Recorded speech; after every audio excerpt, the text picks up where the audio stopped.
أشهد أن لا إله إلا الله وحده لا شريك له وأشهد أن محمدا عبده ورسوله أما بعد فأعوذ بالله من الشيطان الرجيم بسم الله الرحمن الرحيم الحمد لله رب العالمين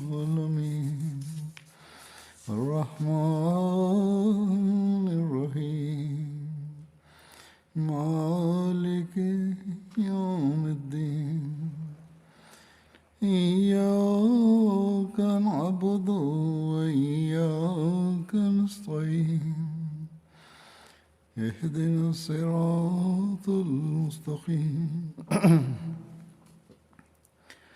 صراط الذين أنعمت عليهم غير المغضوب عليهم ولا الضالين.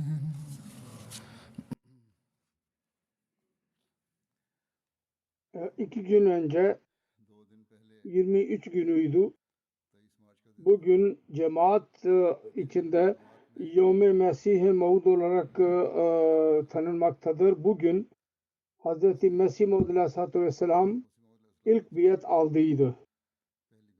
Allah-u Teala'nın lütfuyla bugünle alakalı olarak cemaat içinde toplantılar yapılır. Bu toplantılarda Mesih Maud Aleyhisselatü Vesselam'ın iddiası ve zaman bakımından gelmesinin ihtiyacı, Hz. Resulullah sallallahu aleyhi ve sellem kendisi hakkındaki gaybi haberler, kendi siretinin değişik yönleri vesaire beyan edilir. Zamanın ihtiyacı bakımından gelişini kendisi bir defa şöyle beyan etti. Bu çağda Yüce Allah çok lütfetti ve kendi dini yani İslam dinini ve Hz. Resulullah sallallahu aleyhi ve sellem'in yardımı için hamiyet göstererek bir insanı gönderdi. Yani beni gönderdi ki ben konuşuyorum aranızda ki insanları nura çeksin. Eğer zamanda fitne ve fesad olmasaydı ve dini yok etmek için yapılan çabalar olmasaydı o zaman bir gerek yoktu birisinin gelmesine. Ancak şimdi görüyorsunuz her tarafta sağda ve solda İslamiyet'i yok etmek için bütün kavimler çaba sarf etmektedirler. Her tarafta sağa sola nerede bakarsanız İslamiyet'i nasıl yok edelim diyorlar. O zaman durum böyleydi. Mesih Maud Aleyhisselam'ın iddia ettiği zaman ve şimdi bile durum aynen böyledir. Ancak Müslüman olarak adlandırılanların çoğu bunu anlamıyorlar. Her neyse şöyle diyor Mesih Maud Aleyhisselam, Berahin-i Ahmediye'de dahi ben zikrettim.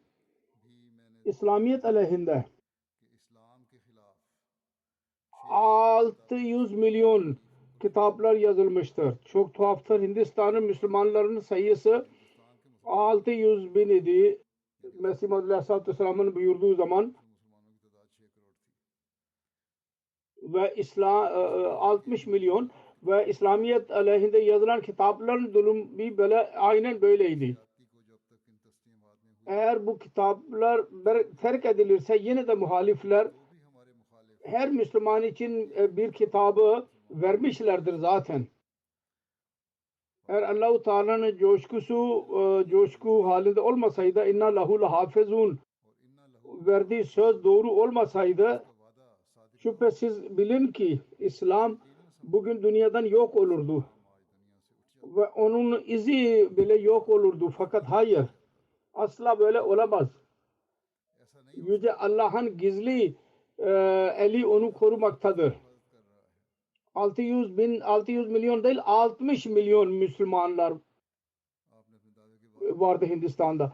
Mesih Maud Aleyhisselam dedi ki nasıl Allah-u Teala'nın yardımı kendisiyle birliktedir.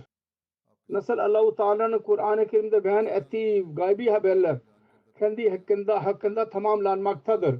Nasıl Hz. Resulullah sallallahu aleyhi ve sellem gaybi haberleri Mehdi ve Mesih hakkında tamamlanmaktadır. Bunları söylediğim gibi değişik jalsalar olur. Jalsada dahi duyuyor olacaksınız. MTA'da dahi programlar vardır. Orada da dinliyor olacaksınız. Ve o detayları beyan ediliyor olacak. Dinlemeleri lazım dinleyenler. Şu anda ben Hz. Müslim Mevud radıyallahu anh'ın beyan ettiği bazı sözlerden bahsedeceğim. Bu öyle olaylardır ki Hz. Müslim Mevud radıyallahu anh'ı gördü ya direkt olarak Hz. Mesih Maud aleyhissalatü vesselam'dan duydu. Yahut bazı rivayetler beyan edenler kendisine söylediler. Kendileri gördüler onları. O beyan edenlerde gayri Ahmediler dahi vardı. Ahmediler dahi bunun kapsamındaydılar. Bu olaylar Hz. Mesih Maud aleyhissalatü vesselam'ın doğruluğunu beyan ediyor. Orada bizi ıslah etmemize ve imanımızda kuvvetlenmemize dahi dikkatimizi çekiyor. Eğer bunları dinleyerek ıslah ve iyiliğe dikkatimiz çekilmiyorsa o zaman bunları dinlememizin hiçbir faydası yoktur. Onun için bu gözüyle bunları dinlememiz lazım ki imanımızda kuvvetlenelim ve imanımızın kuvvetlenmesine bir sebep yapalım onu. Peygamberlerin muhalifleri daima onların alışkanlığı bu olmuştur. Peygamberler hakkında aynı şeyi söylüyorlar. Kim irfan ve ilimden bahsederse bir güruh başkası onu öğretiyor diyorlar. Öyle ki Hz. Resulullah sallallahu aleyhi ve sellem aleyhinde dahi Kur'an-ı Kerim hakkında bu itiraz yapıldı.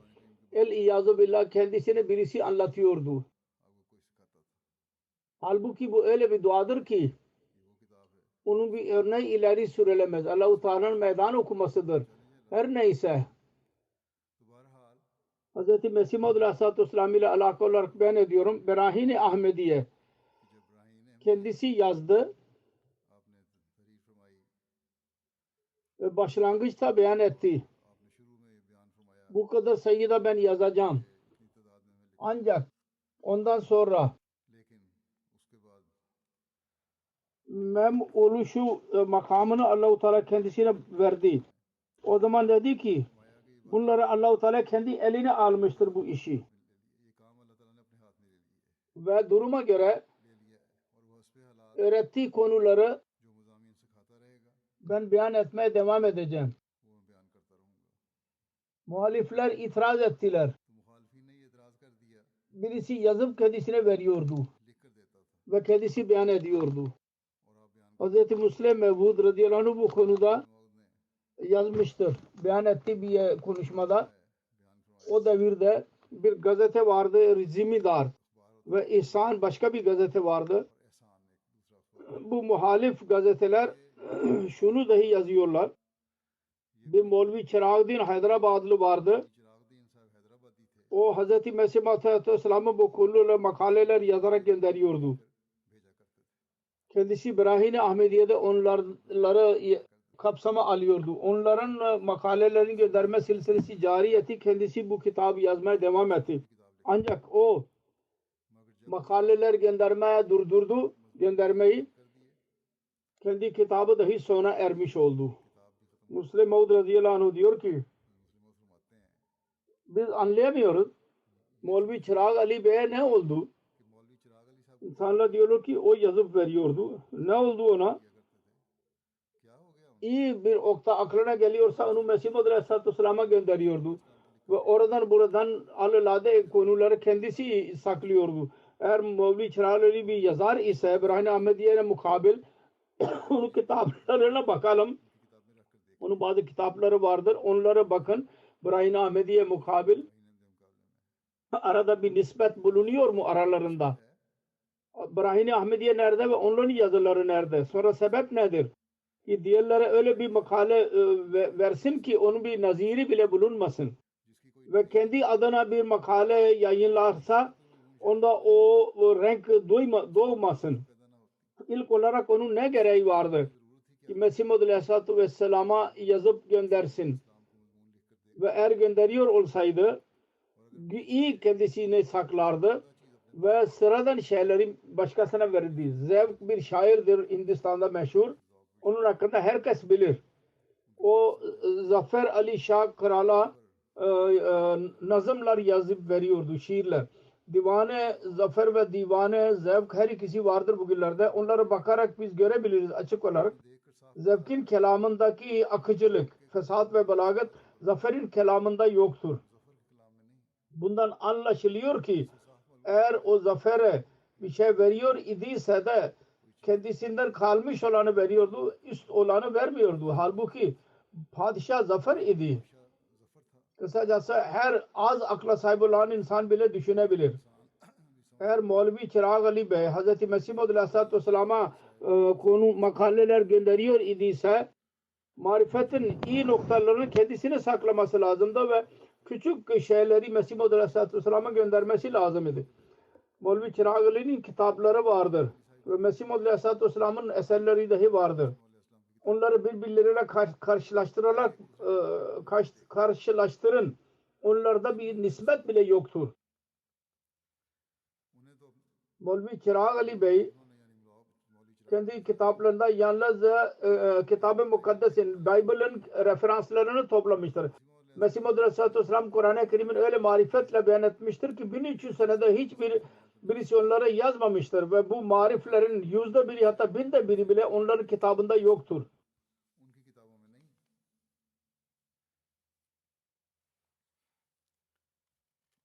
Sonra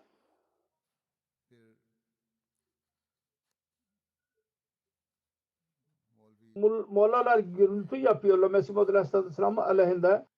Muhaliflerin gürültüsü ve muhalifetinden bahsederek bir yerde beyan etti. Mesih Muhammed Aleyhisselatü Vesselam iddiada bulunduğu zaman kendi durumu ve kendisine inananlar durumu zahirden çok zayıf idi. Müslüman diyor ki benim doğumum Mesih Muhammed Aleyhisselatü Vesselam'ın iddiasından öncedir. Ben başlangıcı görmedim fakat başlangıcın zamanını ben gördüm. O da zaaf zamanı idi. Cemaatin zaaf zamanı. Mollalar insanları coşturuyorlardı birçok yolla ve her mümkün vesileyle eziyet vermeye çalışıyorlardı. Fakat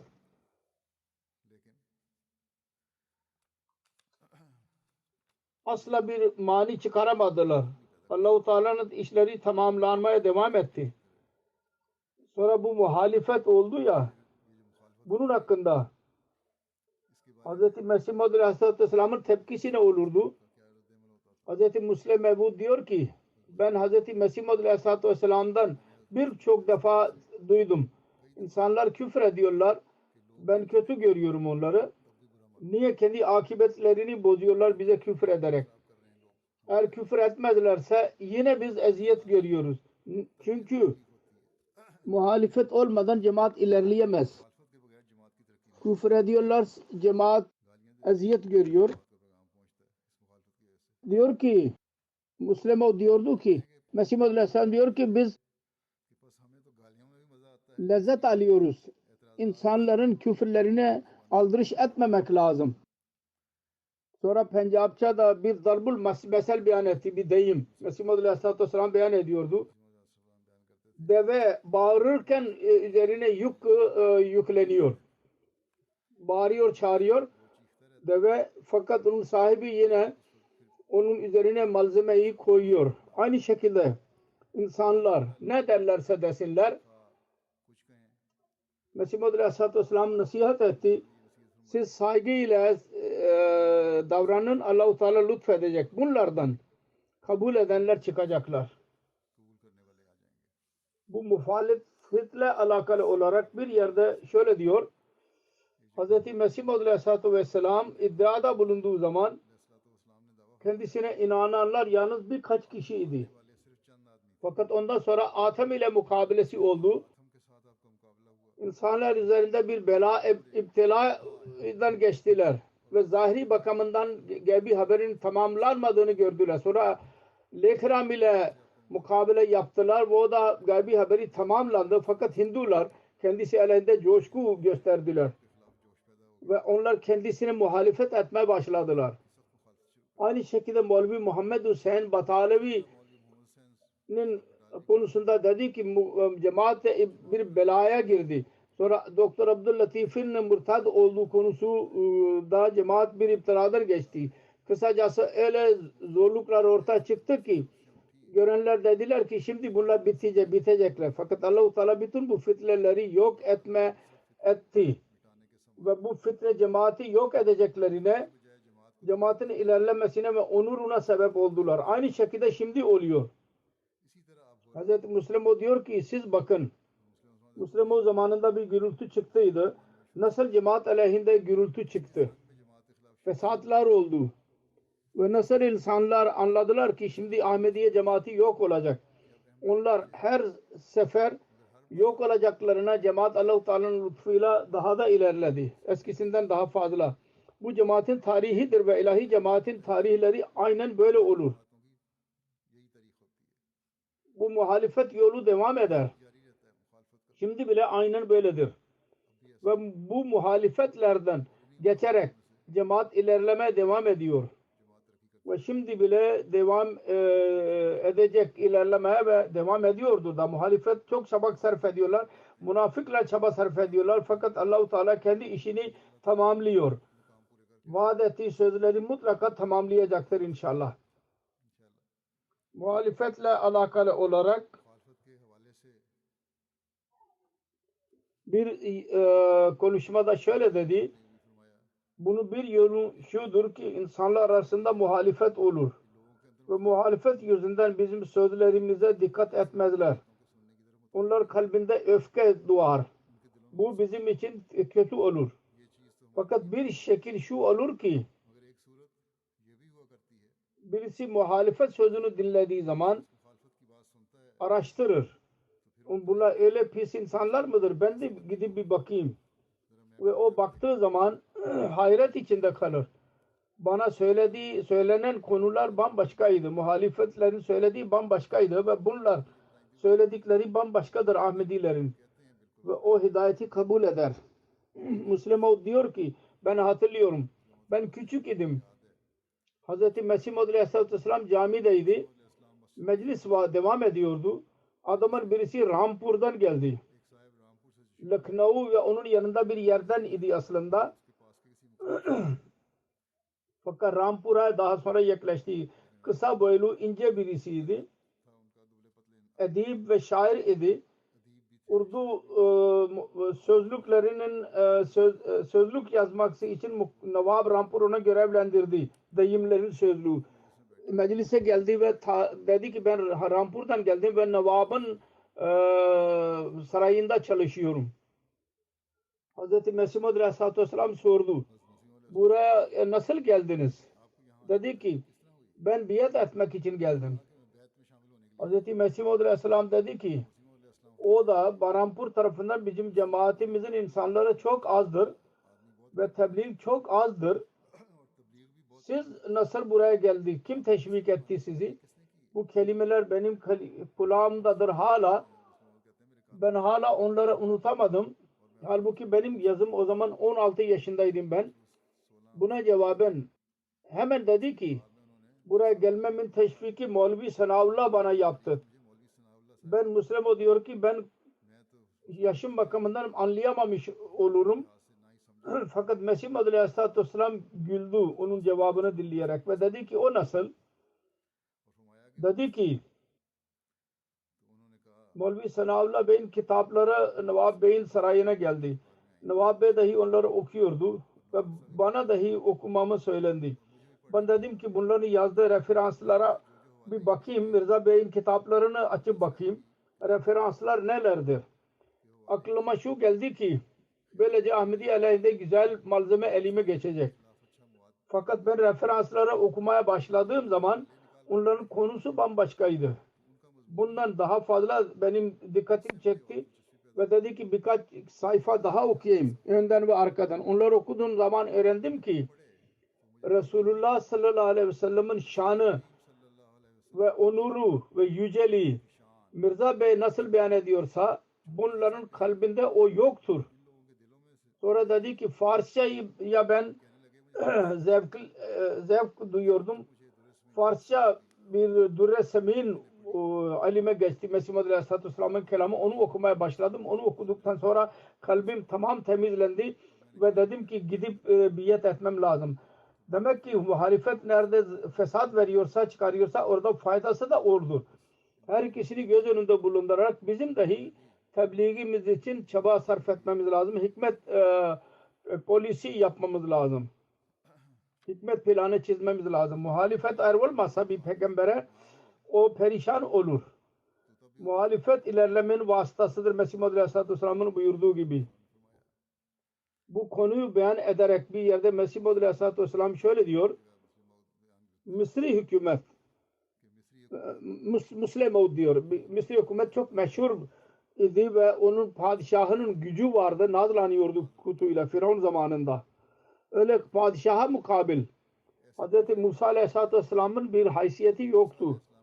Fakat buna rağmen krala gittiği zaman kral onu korkuttu ve onun kavmini helak edeceğini söyledi. İradeyi beyan etti. Kral onları yok edeceğini söyledi ve dedi ki eğer vazgeçmezsen sen dahi yok edilirsin ve senin kavmin dahi helak edilecek. Fakat Hz. Musa Aleyhisselatü Vesselam vazgeçmedi ve dedi ki Allah-u Teala bana bir mesaj vermek için emretmiştir. Ben onu mutlaka vereceğim. Dünyanın hiçbir gücü mani olamaz.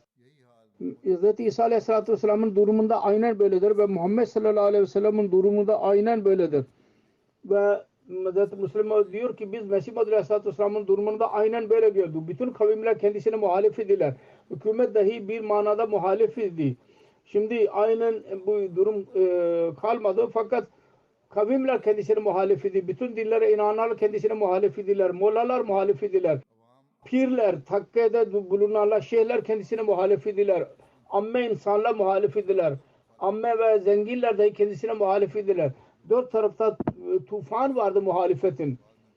İnsanlar kendisine çok şey söylediler. Bazı kimseler dost olarak söylediler ki beyanınızda biraz yumuşaklık gösterin. Bazı kimseler dedi ki filanı terk ederseniz herkes size inanacak. Cemaatinize katılacak. Fakat onlardan hiçbirisine aldırış etmedi. Ve daima kendi iddiasını ileri sürdü. Ve gürültü çıktı. Dövüldüler. İnsanlar öldürüldüler. Fakat buna rağmen, bütün sıkıntılara rağmen ve buna rağmen ki kendisinin mukabilesi öyle bir yarışması vardı ki o dünya ile zahiri bakımından kendisine bir gücü yoktu. Fakat yine de yarışmayı devam etti. Ben iyi hatırlıyorum. Ben birçok defa Hz. Mesih Maud Aleyhisselatü Vesselam'dan duydum. Peygamberin misali öyledir ki nasıl bir insanla bir hikaye beyan ederler. Derler ki bir köyde bir yaşlı bir kadın vardı.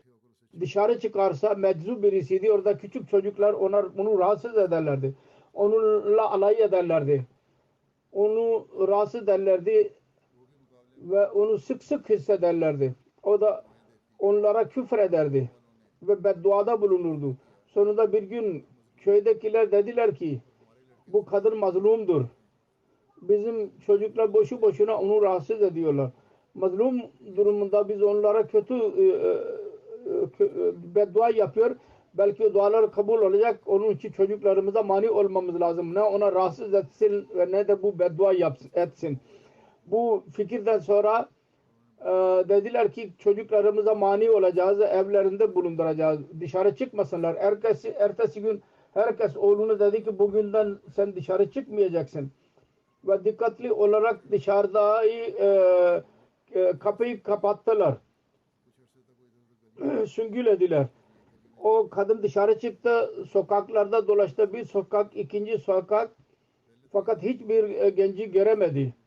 Daha önce öyle bir durum idi ki bir oğlan kendi elini çekiyordu. Birisi ona çimdekliyordu. Birisi onu itiyordu. Birisi onun eline yapışıyordu. Kimisi onunla alay ediyordu. Fakat bugün hiç kimse onu göremedi. Öğleye kadar bekledi. Ondan sonra baktı ki şimdi birisi kadar evden çıkmamıştır. Dükkanlara gitti ve her dükkana giderek dedi ki sizin oğlunuz düştü mü? Çocuklar öldüler mi? Ne oldu? Ben onu göremiyorum. Belli bir müddet sonra onlar her dükkana gidip söylemeye devam etti. İnsanlar dediler ki bu zaten küfür edecekler. Bedduada bulunacaklar. Çocuklar rahatsız ederler, etsin etmesinler. Onun için bırakın niye çocukları biz esir tutalım? Müslim o diyor ki Mesih Maud Aleyhisselatü Vesselam'ın bu hikayeyi beyan ederek diyordu ki peygamberlerin durumu bile bir şekilde böyle olur. Dünya onları rahatsız eder, onlara zulüm yapar. O kadar zulüm eder ki onların hayatını geçirmeleri zor olur. Ve bir tabakanın kalbinde bir his uyanır. İnsanları gulub yapıyorlar. O kadar yapmamaları lazım, rahatsız etmemeleri lazım. Peygamberler dahi dünyayı bırakamadılar. Dünya onları rahatsız etmiyorsa onlar kendileri sarsıyorlar onu ve mesaj veriyorlar, bir şey söylüyorlar. Tebliğe dikkatlerini çekiyorlar ki insan dünya onlara dikkat etsin ve onların sözünü dinlesin.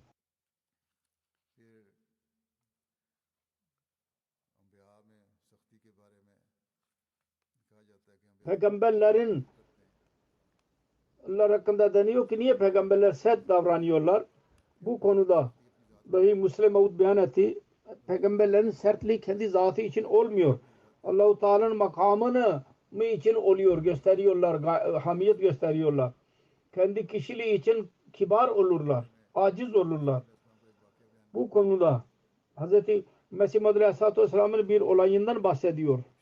Bir defa Lahor'un bir sokağında adamın birisi kendisini itti. Kendisi düştü. Arkadaşları coşkulandılar.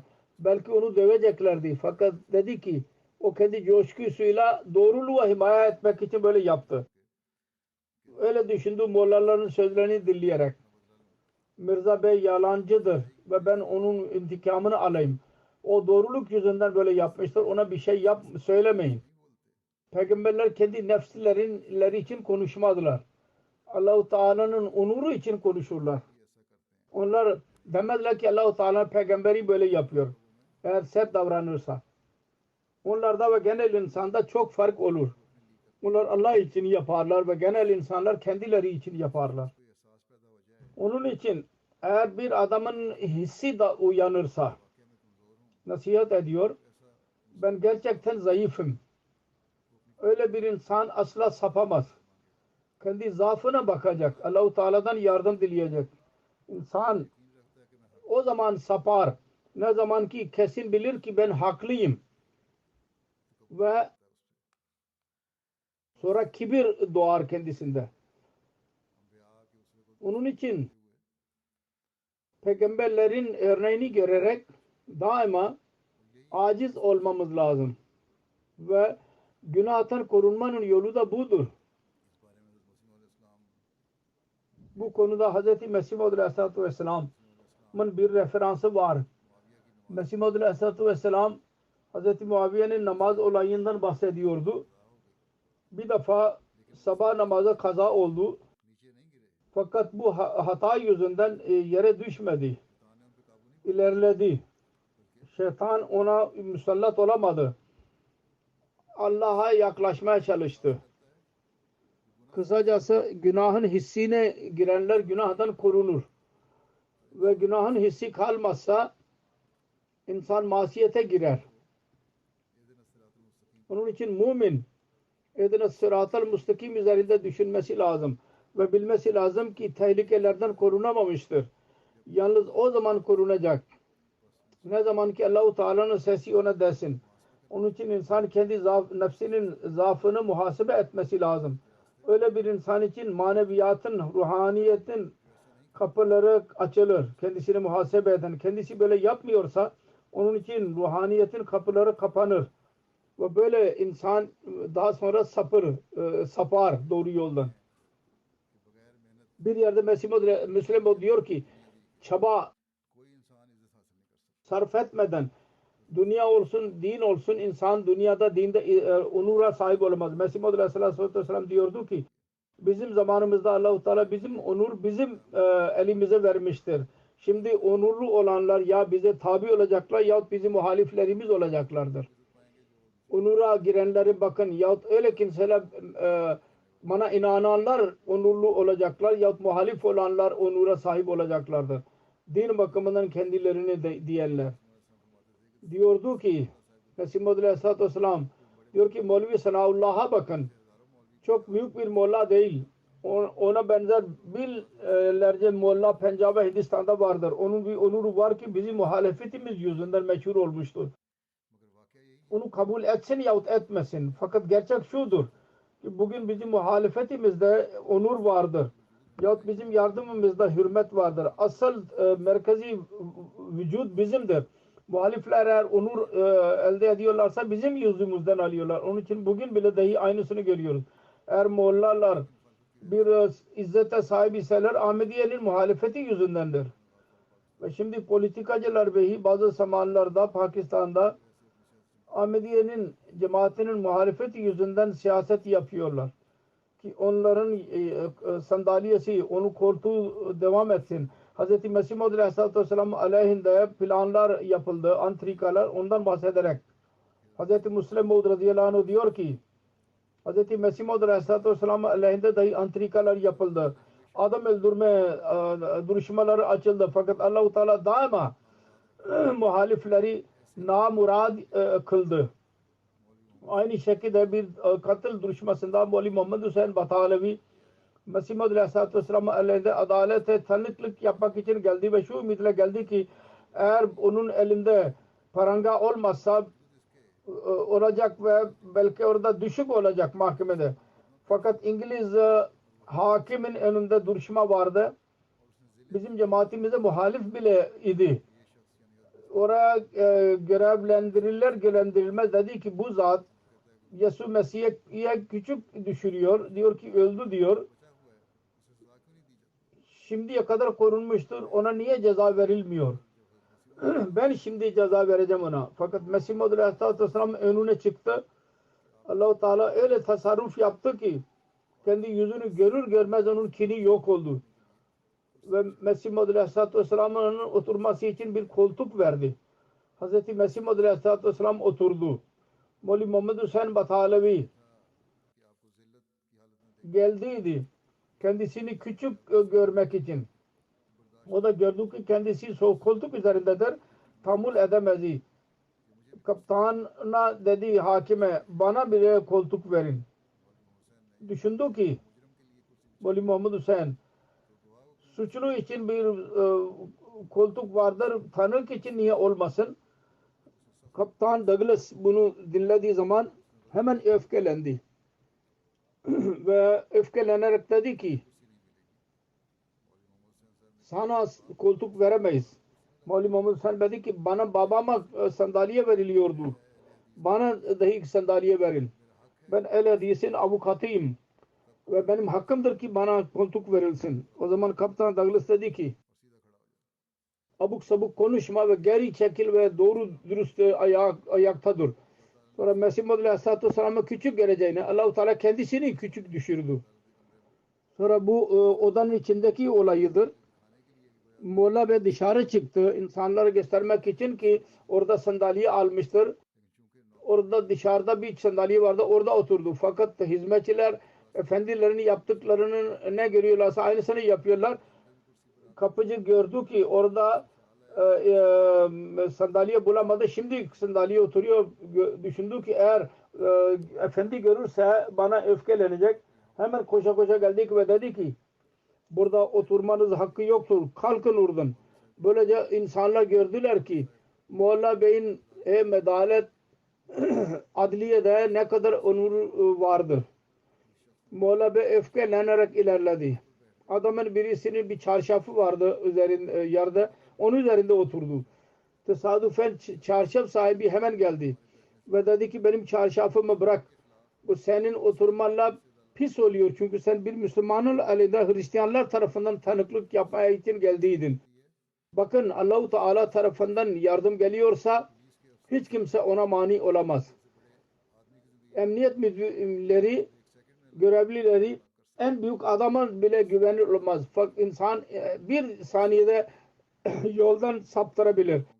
Allah'ın önüne eğilin ve ona dua edin. Müminler için belalar olur. Sabrederseniz, dua ederseniz Allah-u Teala bu belaları yok edecektir. Bu sınavları, bu denemeleri.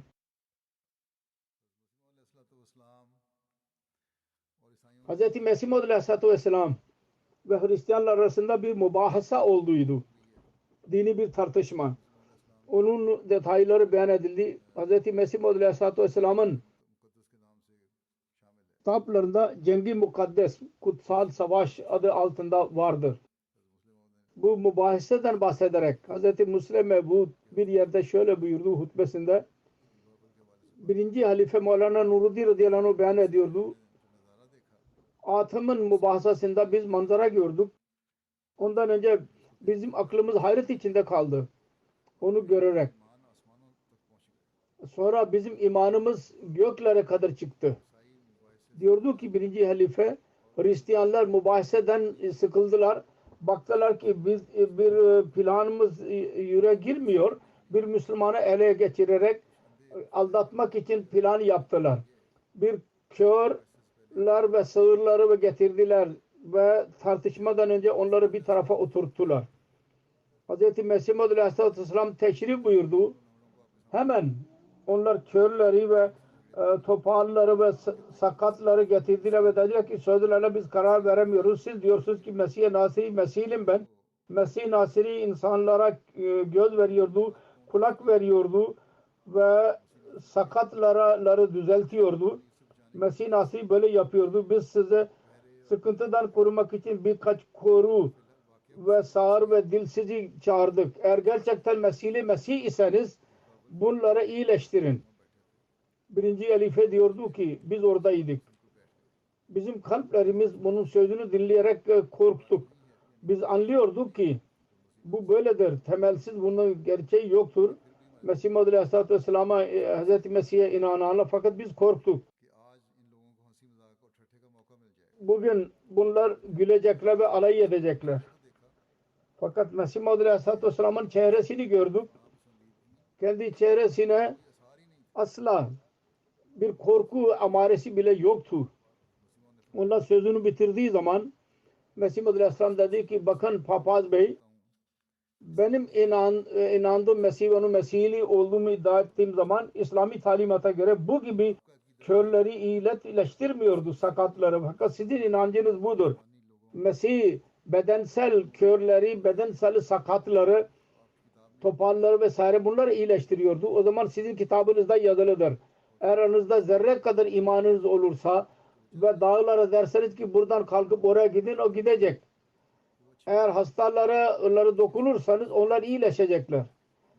O zaman bana soru soramazsınız. Ben öyle mucize göstereyim ki benim efendim Hz. Muhammed Mustafa sallallahu aleyhi ve sellem göstermiştir.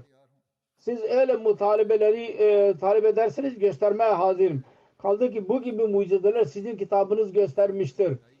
Her Hristiyan içinde zerre kadar iman olursa aynı mucizeleri gösterebilir. Hz. Mesih'in asirini gösterdiği gibi. O zaman iyi yaptınız ki bizi eziyetten korudunuz. Ve bu körleri ve topalları ve sakatları getirdiniz. Şimdi bunlar buradadırlar. Eğer zerre kadar imanınız varsa onları iyileştirin ve gösterin. Hazreti Halife, birinci halife diyor ki biz gördük ki bununla padriler o kadar korktular ki büyük padriler o sakatları hemen oradan çekip oradan indirdiler ve uzaklaştırdılar. Allah-u Teala kendisine yakın olanlara daima onur verir ve öyle cevaplar akıllarına koyar ki onun neticesinde düşman cevapsız kalır. Hz. Mesih Maud Aleyhisselatü Vesselam muhalefetinin bir olayı Siyalkot'tan beyan etti. Diyor ki Hz. Mesih Maud Aleyhisselatü Vesselam Siyalkot şehrine gitti. Mollalar fetva verdiler. Her kim bunun konuşmasını dinlemek için giderse onun nikahı yok olacak. Fakat Hazret Mirza Bey'in çekiciliği o kadar idi ki insanlar bu fetvaya bakmadılar. Yollarda mollalar bekçileri oturttular ki mani olsunlar gidenlere. Ve yollarda taşlar biriktirdiler. Kimse durmasa biz onu taşlayacağız. Sonra celsadan insanları çekip götürüyorlardı ki dinlemesinler celsayı. BT Bey vardı. O zaman emniyet müdürüydü. Şimdi bilmiyorum ne durumdadır. Onu beyan ettiği zaman onun görevi vardı. İnsanlar gürültü yaptılar ve fesat yapmak istediler. Hazreti Mesih Madri Aleyhisselatü Vesselam'ın konuşmasını kendisini dinlemek istiyordu. Dedi ki bu konuşmada Hristiyanlara ve Aryalar, Hindulara saldırı yapılmıştır. Mesih Madri Aleyhisselatü Vesselam söyledi. Eğer Mollaların düşüncelerine aykırı olursa dahi İslamiyet'e bir itiraz yoktur. Hristiyanlar aleyhinde sözler söyleniyor. Eğer bunlar doğru ise İslam'ın doğru oluşu beyan ediliyor.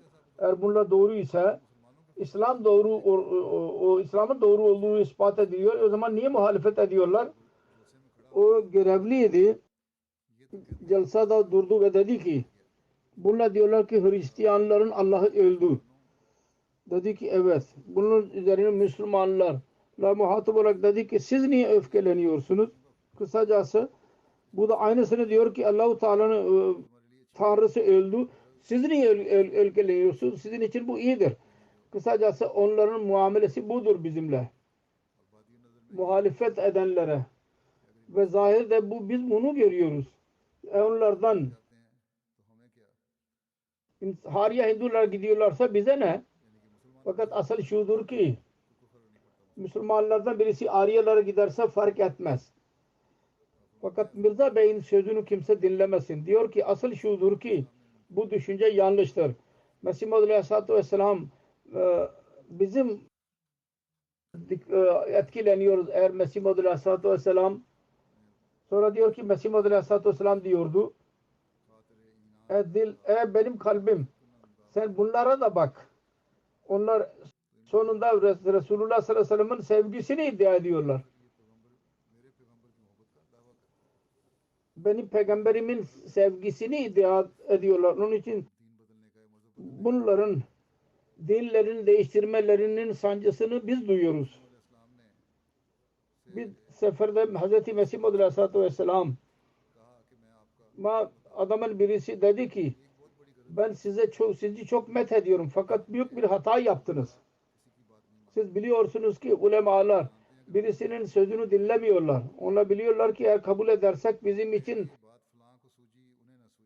küçük düşürücü olacak. İnsanlar derler ki filanın aklına geldi bizim aklımıza gelmedi. Onun için onların ağzından söyletelim. Ve Fatih Mesih meselesini öğrendiğiniz zaman bilmeliydiniz. En büyük ulemaları davet etseydiniz ve bir toplantı yaparak onların önüne koysaydınız.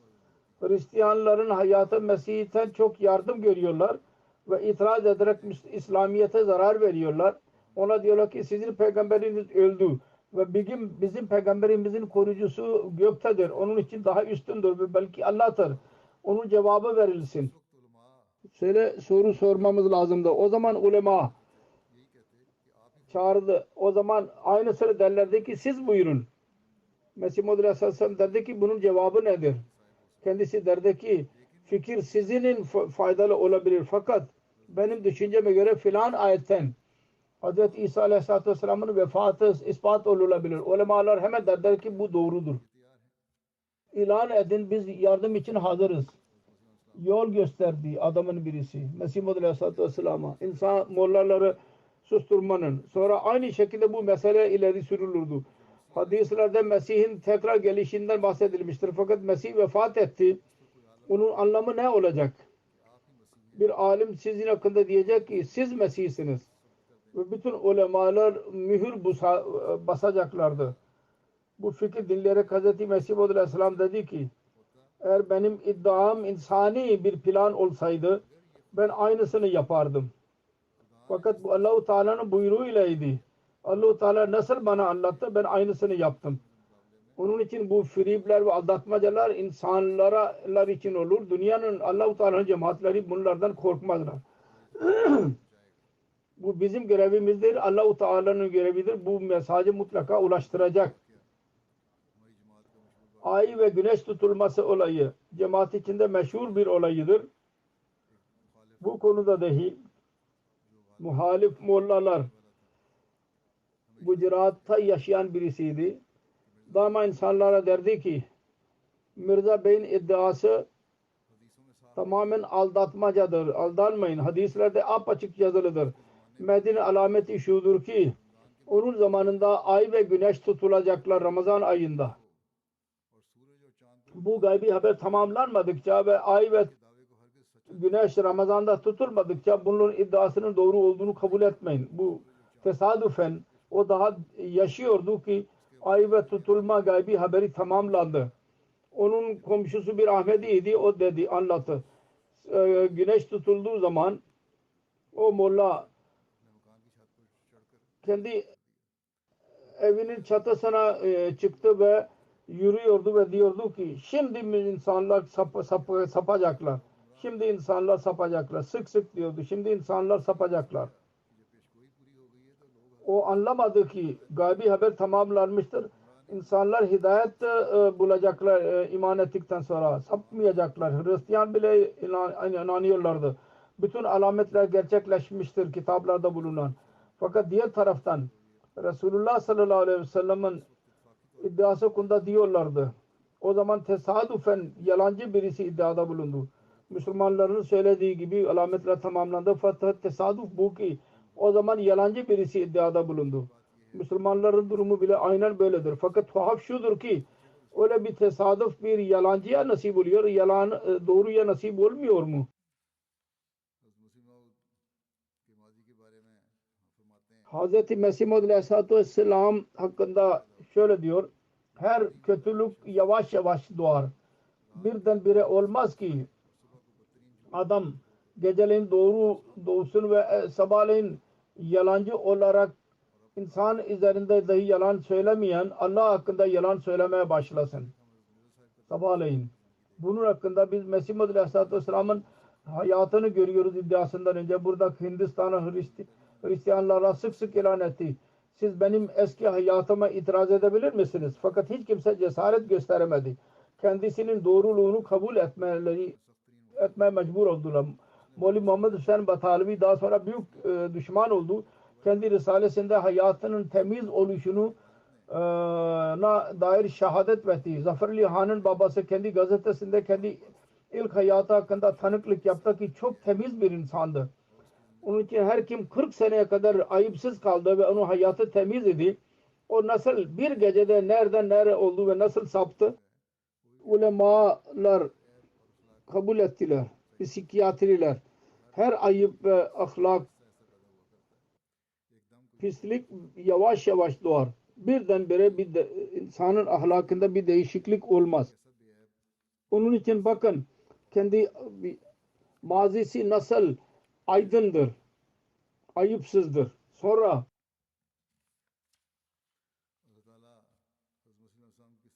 Allah-u Teala Mesih Maud Aleyhisselatü Vesselam'a nasıl yardım ediyordu? Bu konuda biz görüyoruz. Diyor ki her kim Allah'ın Resulü ile Allah-u Teala tarafından yardım olur. Eğer yardım olmazsa Allah-u Teala mürseli değil o. Yakın olanlar onu helak ederler ve Allah-u Teala'nın yardımı gelir ve onu başarıya ulaştırır. Ve onun düşmanlarının planlarını yok eder. Aynı muamele Mesih Maud Aleyhisselatü Vesselam'a mukabil dahi oldu. Kendisini öldürmeye çalıştılar. İnsanlar öldürmek için görevlendirildiler. Öğrendiler, onunla başarısız kaldılar. Duruşmalar, yalanlı duruşmalar yapıldılar, adam öldürme. Martin Clark yanlış bir plan yaptı ve dedi ki Mirza Bey beni görevlendirdiydi. Hakim bu iddiayla geldiydi. Bu Mehdi ve Mesih iddiasında bulunanlar birisi niye ceza vermedi? Ben ceza vereceğim. Fakat duruşma geldiği zaman aynı hakim diyor ki bence bu yalandır. Sık sık söyledi ve sonunda Hristiyanlardan ayırarak memnuniyete verdi ve o ağladı orada ve dedi ki Hristiyanlar bana söylediydiler ve Allah-u Teala o yalancı Mesih Maud Aleyhisselatü Vesselam'ın doğruluğunu ortaya çıkardı. Aynı şekilde diyor Mesih Muhammed diyor ki biz Mevlevi Muhammed Umruddin Şemlevi kendi olayını bahsediyor. Bizim Ahmedi mürebbimiz bu olayı dinleyerek Ahmedi olduydu. Şimdi'de Muhammed Hüseyin ve Moli Muhammed Hüseyin Siyah fikir teatisinde bulunuyordu. Şimdi Mirza Bey nasıl plan kuralım? Moli Abdurrahman dedi ki Mirza Bey ilan etmiştir. Ben şimdi tartışmayacağım. Biz tartışma ilanını verelim. Eğer çıkarsa biz diyeceğiz ki yalan söyledi. Daha önce dedi ki ben kimseyle tartışmayacağım. Şimdi mübaşse için hazırdır. Eğer mübaşse için hazır olmasa biz gürültü yapacağız ki Mirza Bey yenildi. Bunun üzerine Mevlevi Umruddin dedi ki buna ne ihtiyaç var? Ben gideyim ve onu öldüreyim. Mesele yok olur. Muhammed sen dedi ki oğlan senin ne haberin var? Bütün bunlar yapılmıştır. Mevlevi Umruddin'in kalbine bu girdi. Allah-u Teala onu öyle koruyorsa Allah-u Teala tarafından olacak. Genç idi dedi ki o kadar Allah-u Teala koruyor. Planlara rağmen korunuyor. O zaman Allah-u Teala tarafındandır bu kesinlikle. O biat etti geri giderken Mevlevi Muhammed Hüseyin Batalevi'nin istasyonda kendisiyle görüştü. Dedi ki sen burada ne yapıyorsun? Dedi ki Kadiyan biat ederek geri döndüm. Mevlevi Muhammed Hüseyin dedi ki sen çok yaramazsın seni babana yazacağım. O dedi ki Mevla Bey bu senin vasıtanla oldu olanlar. Muhalifler onu öldürmek istiyorlar. Allah-u Teala'nın sevgilisini ve o korunur. Kurtarılır. Allah-u Teala yardım eder ona. Ve her sahada ona onur verir. Aynı şekilde Mevlevi Muhammed Hüseyin Batalevi'nin iddiası buydu. Ben Mirza Bey'i tebah edeceğim. Helak edeceğim. Yok edeceğim. Mevlevi Muhammed Hüseyin Batalevi Mesih Maud Aleyhisselatü Vesselam'ın gençliğin dostuydu. Kendisiyle alakadar idi. Daima kendisinin konusunu methederdi. Makalelerini. Bu iddiadan hemen sonra ilan etti. Mesih Maud Aleyhisselatü Vesselam'ın ilada bulunduğu zaman dedi ki ben bu zatı ilerlettim. Ben şimdi onu helak edecekte ben olacağım. Sonra Mesih Maud Aleyhisselatü Vesselam'ın kendi akrabaları ilan ettiler. Hatta bazı gazeteler şöyle onu yayınladılar ki bu ticaret yapıyor. Hiç kimse buna dikkat etmemesi lazım. Böylece bütün dünyanın kötü zannında bulunmalarını vasıta oldular. Müslüman diyor ki birçok insan ben gördüm tarlada çalışanlar kendi işlerini yapmayacaklarını söylediler. O çiftçi olmasına rağmen, tarla sahibi olmasına rağmen çiftçiler dediler ki biz çalışmayacağız. Bizim akrabalarımız buna vasıtaydılar. Akrabalar ve yabancılar hepsini kendisini helak etmeye çalıştılar. Fakat Allah-u Teala kuluna dedi ki dünyaya bir peygamber uyarıcı geldi. Dünya onu kabul etmedi. Fakat Allah-u Teala onu kabul edecek. Ve çok kuvvetli saldırılarla onun doğruluğunu ortaya çıkaracak. Bir çaresiz birisi Kadiyan adlı bir küçük bir köyde haftada yalnız bir defa posta geliyordu. Orada bir ilk okul bile yoktu. Bir rupilik un bile yoktu insanların elinde. Orada kalıyor ve öyle birisi ki ne molladır ne büyük bir tarlaya sahiptir. Tabii ki uysal bin ailedendi fakat nuvablar gibi büyük malikanesi yoktu. O ayağa kalkıyor ve inan ediyor. Ve ilk gün diyor ki Allah-u Teala benim adımı dünyanın dört kenarına bulaştıracak. Ve kimdir birisi diyebilsin ki bugün Mesih Maud Aleyhisselatü Vesselam'ın dört kenarına ulaşmamıştır. Amirul Muminin diyor ki biz bugün görüyoruz ki dünyanın hiçbir kenarı yoktur ki Mesih Maud Aleyhisselatü Vesselam'ın ismi oraya ulaşmış olmasın. Mesih Maud Aleyhisselam diyor ki yalancının helaketi için onun yalancılığı yeterlidir. Fakat Allah-u Teala'nın celali ve onun Resulünün bereketi için olan işler Allah-u Teala'nın yüce eliyle dikilmiş olan fidanı korumak melekler korurlar. Kimdir onu telef edebilecek olan? Unutmayınız benim cemaatim yer ticaret ise bunlar söylediği gibi bu yok olacak. Ancak Allah-u Teala tarafından ise şüphesiz onun tarafındandır.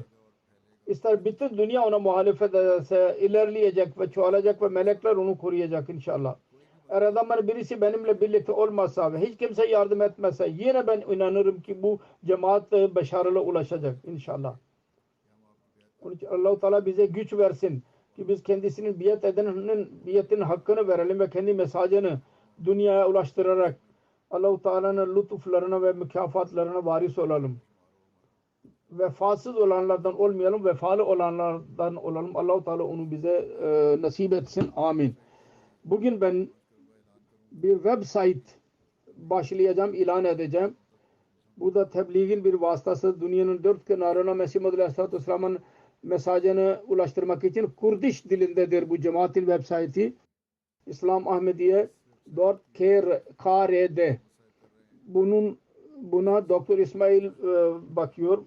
Onunla birlikte Kurdiş cemaatinin bekçileri ve Kurdişlerimiz vardır. Bunun gayesi Kürtçe bilen insanlara fırsat vermektir ki ilk defa cemaatin inançlarını kendi dilinde kendileri okuyabilsinler. Bu website temel olarak Kürtçe de vardır. Orada diğer diyalektler dahi vardır. Website'te hazretler, konular, tefsir ve cuma hutbeleri vardır onun kapsamında. Kurdiş cemaati, Kurdiş tercümesi komitenin yardımıyla Mesih Muhammed Aleyhisselatü Vesselam'ın değişik kitaplarıyla birlikte cemaat kitapları dahi verilmiştir. Hz. Mesih Muhammed Aleyhisselatü Vesselam'ın kitapları var. İkinci halifenin kitapları ve diğer cemaat literatürü vardır. İslami usul ki filosofi, Mesih Hindistan'da Zaruratul İmam, Hakikatul Mehdi vesaire vardır. Davetul Emir, Mansab-ı Hilafet. Ondan sonra inşallah Cuma'dan sonra ben bunu başlatacağım bu website. Allah-u Teala bereketli, hayırlı kılsın. Aynı şekilde dünyanın durumu konusunda söylemek istiyorum. Duaları cari edin. Allah-u Teala dünyayı korusun helaketten ve insanlara akıl versin ve onları yaratsın.